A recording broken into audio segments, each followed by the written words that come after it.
Now this is a controversial statement that might get me in trouble, but I'm gonna say it anyways. Islamic scholarship has been hijacked by the enemies of Islam, and some of the biggest Islamic universities have been secularized to keep the Muslims oppressed and weak, running around in circles blindly following imams and scholars that have become agents to the secular world order. Crazy statement, right?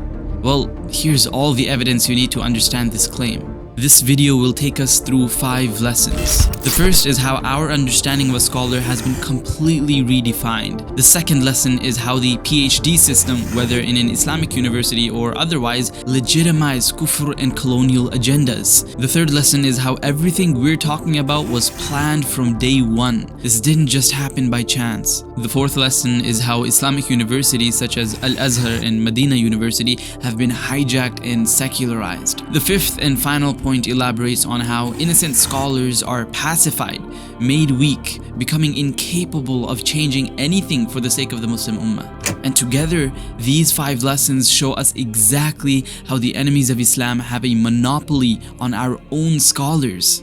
So focus up, because I have a feeling that this will change your entire perspective on contemporary Islamic scholarship.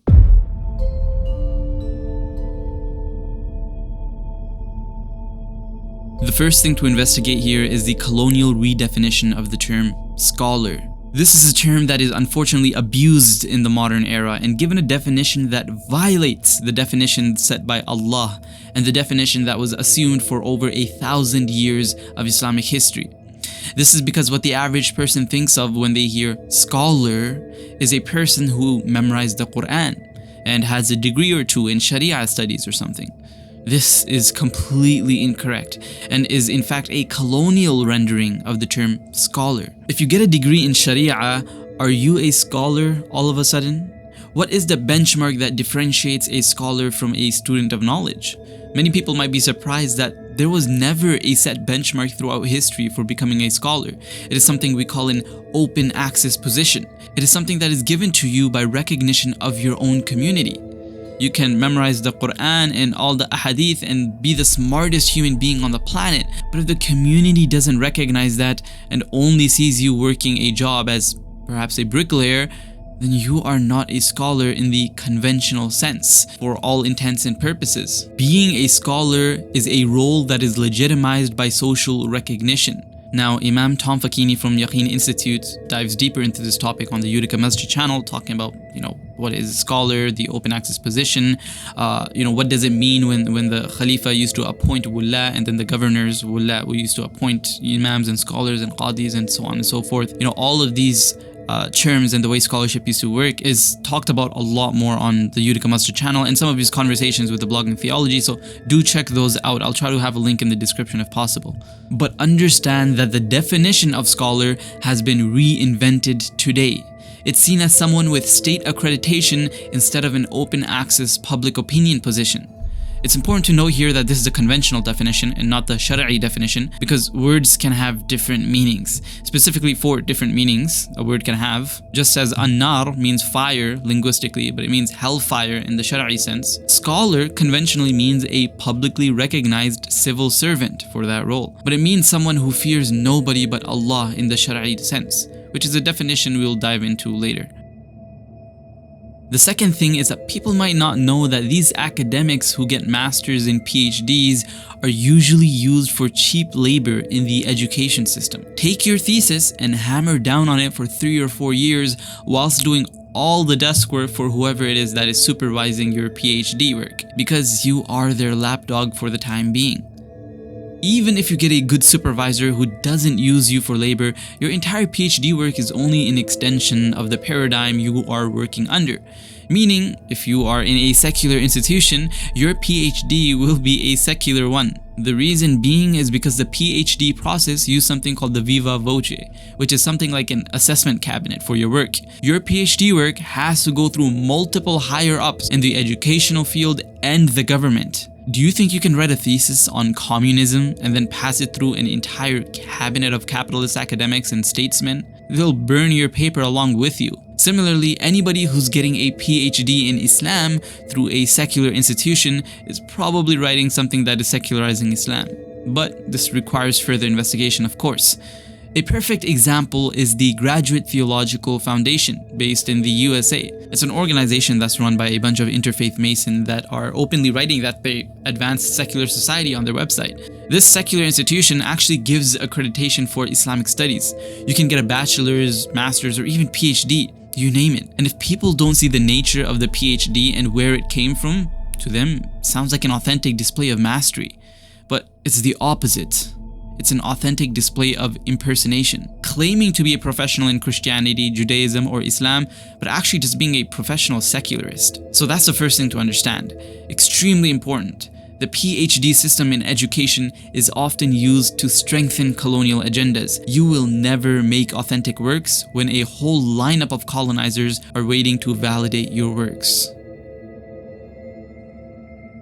The third thing is understanding the redefinition of a scholar as somebody with state accreditation is a result of the active targeting of Islamic institutions by these same colonizers. Because just as the PhD system only legitimized the ideology it operated under, Islamic institutions did the exact same. They strengthened the confidence of the Muslims in their own ideology. So it was high priority for colonizers to take these Islamic institutions that strengthened the Muslims and secularize them.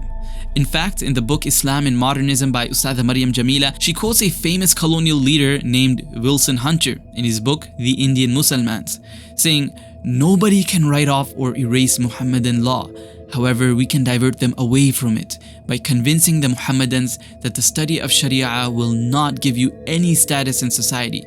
It will not give you an income to feed your family. It will not give you any government role, since that law is not relevant now."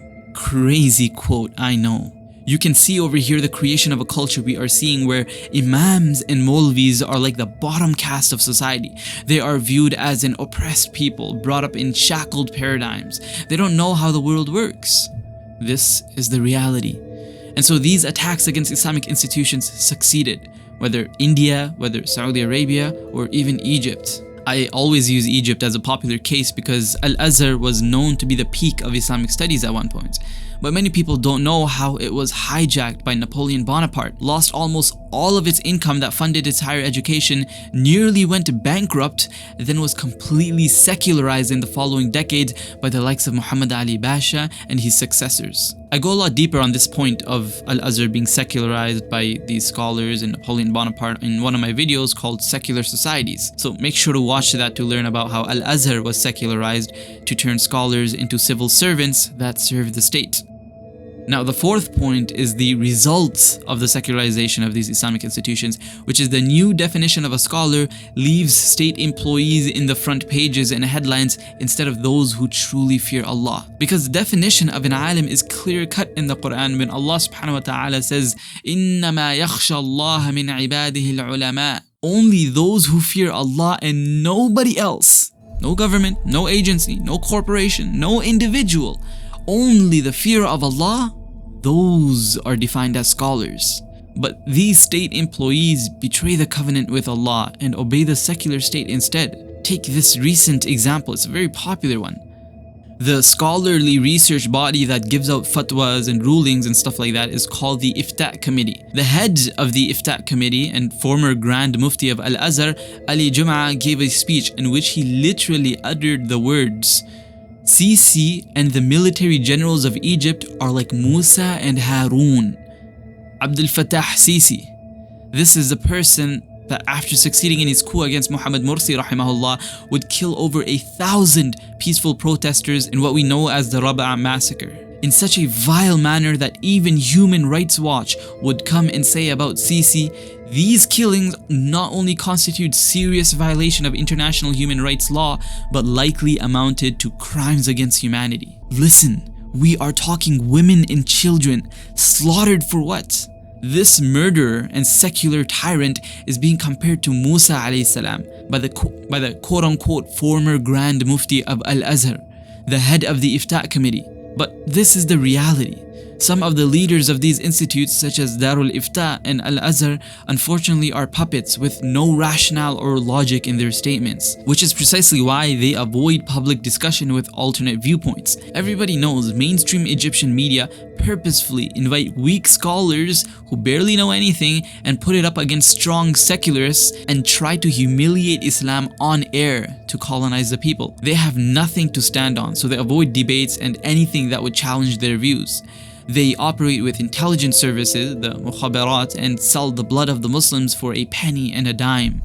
But not everyone in Al-Azhar is like that. It's a diverse institution. I'm just giving examples for people that are recognized at the highest levels of scholarship, but at the same time, they are the furthest from Allah's definition of a scholar. These people, such as Ali Jum'ah, are absolute sellouts. So the first thing was that the definition of a scholar was redefined from public access to private access, where at one point in time the general public used to give their public opinion and legitimize a scholar, but now you need the stamp of a state-controlled institution to tell you whether or not you're a scholar. The second thing is that the Ph.D. system in education is often used to strengthen colonial agendas.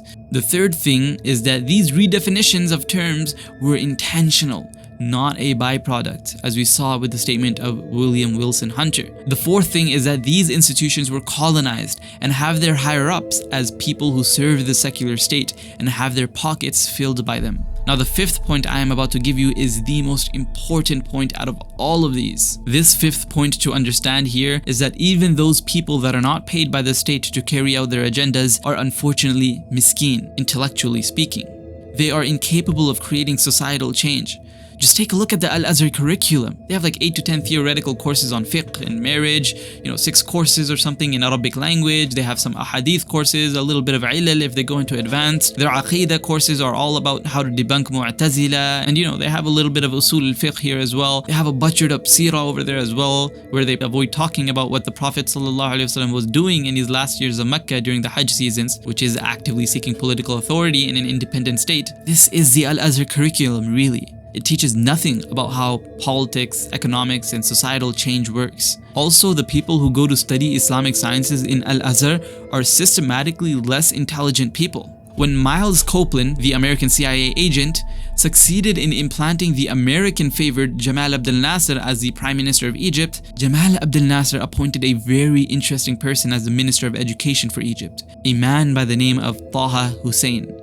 He was the one primarily responsible for turning Islamic education into a secular one, where Quran schools turned into primary schools, and Al-Azhar turned from an Islamic university to a secular university, where Islam becomes just one of many fields to pick from. Not only that, but Islamic studies, or bachelor's in Sharia, became the easiest one to get into, with around a 55 to 60% entrance grade required, whilst medicine and engineering require 90%. Systematically taking the smart people of Al-Azhar and putting them into medicine and engineering, then taking the less intelligent people of Al-Azhar and throwing them into Sharia studies. You can imagine what this once great university of Islam is quickly turning into. Egypt, of course, follows the same reform path that America followed, which was to make state education mandatory and stuff. Look, at the end of the day, those who are teaching Islam at Al-Azhar don't teach anybody how to critically think. They don't teach how politics works, how regime changes work, how the deep state operates, how public opinion shifts, and yet these subjects are like half the Quran. The stories of the prophets of the past, brought up again and again in the Quran, are so politically charged, it's striking. Musa alayhi salam's story shows how totalitarianism functions and the effects it has on a colonized population. Shu'ayb alayhi salam's story is all about macroeconomic and how he fought against economic injustice against his government. Salih alayhi salam highlights how the deep state operates by favoring these prophets for government positions and exposing their exclusion of these prophets due to non-compliance with their ideology. Ibrahim alayhi salam's story provides some of the greatest insights on how to transform the world, starting as a lone individual, gathering a collective group and transforming societies at large. And let me just give a deeper example over here of one of the most famous figures we know of in the Quran, which is Isa alayhi salam. This almost monk-like figure in Christianity, but a towering political revolutionary for anybody who studies history. The scholars say he became a prophet at the age of 30 and was given the mission to take Bani Israel, gather them and create a state. And then, 3 years later, he was raised to Allah subhanahu wa ta'ala.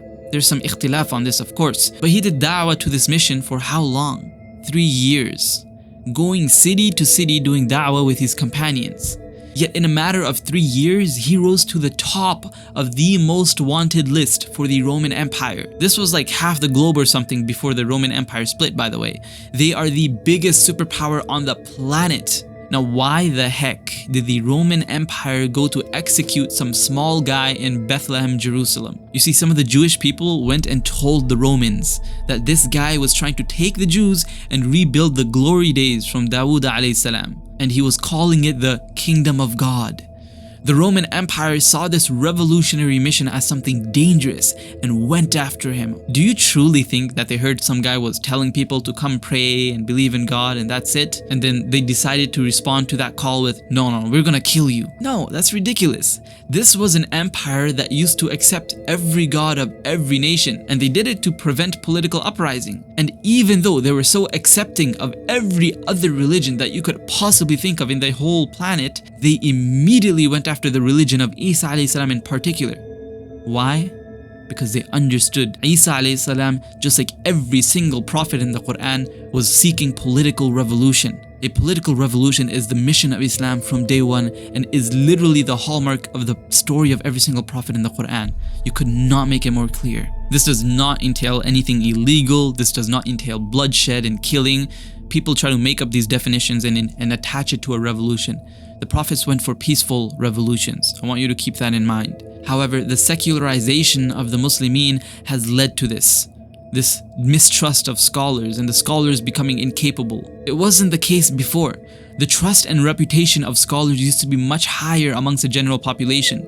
The Prophet ﷺ had said very famously, "Al-ulama warathatul anbiya." The scholars are the inheritors of the prophets. What was the job of the prophets except to guide the people with the permission of their Lord? The scholars have the same role. Guide the people with the permission of their Lord. This is why one of the biggest scholars from the Tabi'een, Abu Muslim al-Khawlani rahimahullah, made the statement: the example of the scholars on earth is that of the stars in the sky. When they appear, the people are guided. But when they disappear, the people get confused and lost. What do sailors do when they're lost at sea? They identify the North Star and map out the route and navigate to the destination. What do you make of a sailor that navigates their ship into a tsunami? This person has no idea how to sail the ship. This is a parable of how the masses would view scholars when the Ummah is confused. And instead of being guided to a rectified situation where everybody is saved and the Muslims are in a better position, they end up guided to a situation where the Muslim lands are broken up into 50+ states and you found the blood of the Muslims becoming cheap, being slaughtered in the hundreds of millions like never before. And one of the worst occurrences, the illegal occupation of the Israeli state, forming in the heart of the Muslim Ummah, Palestine. What have the scholars been able to do about these massacres and occupations for the past 100 years? It's apparent, isn't it? That's why expecting these ulama or scholars to even understand, much less create social change, is like expecting a doctor to code JavaScript. He doesn't know the first thing about it. Unfortunately, due to colonization, these people are miskeen, once again intellectually speaking. These people need our help. They need to be shown the way just like anybody else, because they end up spending their lives complaining about the community, complaining how the youth don't show up for Fajr, etc. And yet years, perhaps even decades later, the same problems continue with no solution in sight. Why? They're incapable. All the while countries such as the United States of America publish articles with their think tanks on how to change the whole world, community by community, city by city, country by country, to fit their own interests. And they actually succeed to a large degree, unlike these scholars and imams. Why? Because they actually understand politics and reality. But the believer who understands Islam, along with politics and reality, will reign supreme because Allah is with them. And so just to conclude, let me make clear a few things so that this video isn't taken the wrong way. I am not saying to abolish the institution of scholarship and to not show due respect and obedience to scholars and imams, as long as they're righteous. It just so happens many scholars do not fit that criteria of righteousness in this dystopian era the Ummah is living through right now, that can without a doubt be categorized as its darkest moments for the world. However, just as Allah has warned the scholar who sells the deen the most painful punishment, He has also raised a scholar who upholds the deen as the best amongst us. In fact, Rasulullah SAW said in a famous hadith, فَضْلُ الْعَالِمِ عَلَى الْعَابِدِ كَفَضْلِي عَلَى أَدْنَاكُمْ. The superiority of a scholar over a worshipper is like the superiority of Rasulullah SAW over the lowest of the Sahaba. I am simply calling for skepticism of the modern understanding of what constitutes scholarship, and for people to become well-read on who they follow, lest they fall into the deceptions Allah has given in the Quran of those who only point fingers on the Day of Judgment saying he led me astray and that he led me astray. This miracle of a life you were given, don't throw it away by blindly following. Wassalamu alaikum wa rahmatullah.